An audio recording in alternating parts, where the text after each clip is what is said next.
The pandemic has taken a heavy toll on marriages around the world, and in some cases, couples are deciding to call it quits. While divorce is never easy, it is especially difficult with children involved.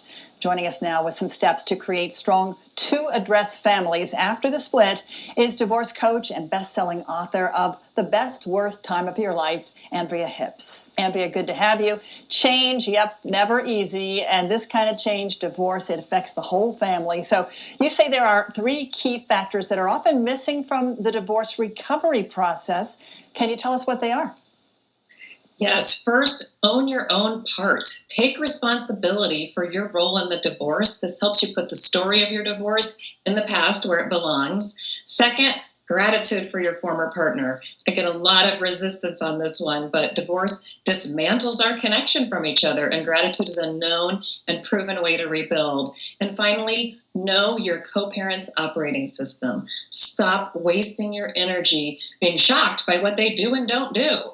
Instead, use that energy to come up with a strategy for how you want to be handling it the next time it happens.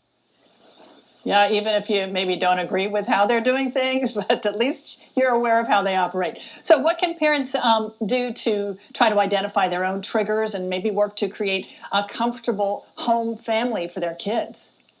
Sure. Knowing what your triggers is vital. Typically, you're being triggered in one of five categories: your sense of status, certainty, autonomy, belonging, or fairness. Once you know which of the five you're in, ask yourself, what do I need to give myself to resolve this right now? Instead of dragging your co-parent in, not only to argue about it, but to answer for it. Well, the people that you coach, of that list of things you just told us, which one comes up most? Is it a sense of a loss of status, maybe? It is a sense of status in that people are being challenged as they are not a good mother, they're not a good father. There's also a sense of certainty that quickly goes away when you feel you can't rely on your former partner to show up in the ways that you hoped that they would. Mm. So, we may want to talk about all the negative things or dwell on the negative things, all the things that our ex does wrong. But why is finding gratitude, as you say, for your ex-spouse really vital, not only for your own well-being, but for your children's as well? Absolutely.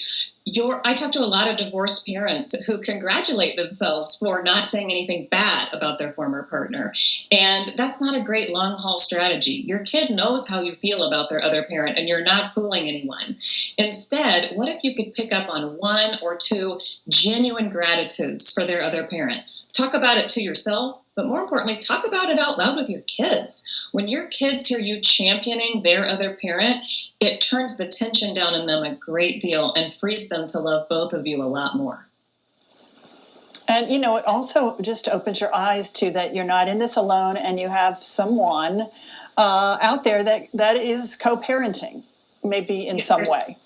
Absolutely. And there's no one like your other parent to love your kid the way that you do. And so finding those places of connection and appreciation often get lost when we go through divorce, and often get lost when we're co-parenting. So how we grab onto the things that work instead of circulating on the things that don't makes a huge difference in our two-address families. Yeah, so true. All right, you say it's important to lead your post-divorce family with your best self. Who is our best self? How do we find that? Can you explain that? Yes, our best self is the one that's experiencing a tremendous sense of well-being. It's the person we know ourselves to be, being the person who's leading the program on the outside. And the families that I notice that are doing the absolute best and really winning at having a two-home family are circulating back to the same question.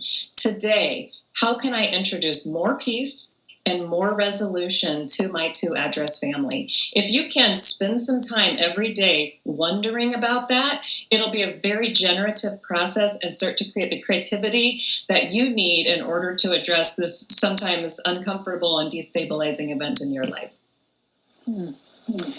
Great tips there. Thank you so much, Andrea Hips. And you can check out her book. It's The Best Worst Time of Your Life, and connect with her at AndreaHipsDivorceCoach.com.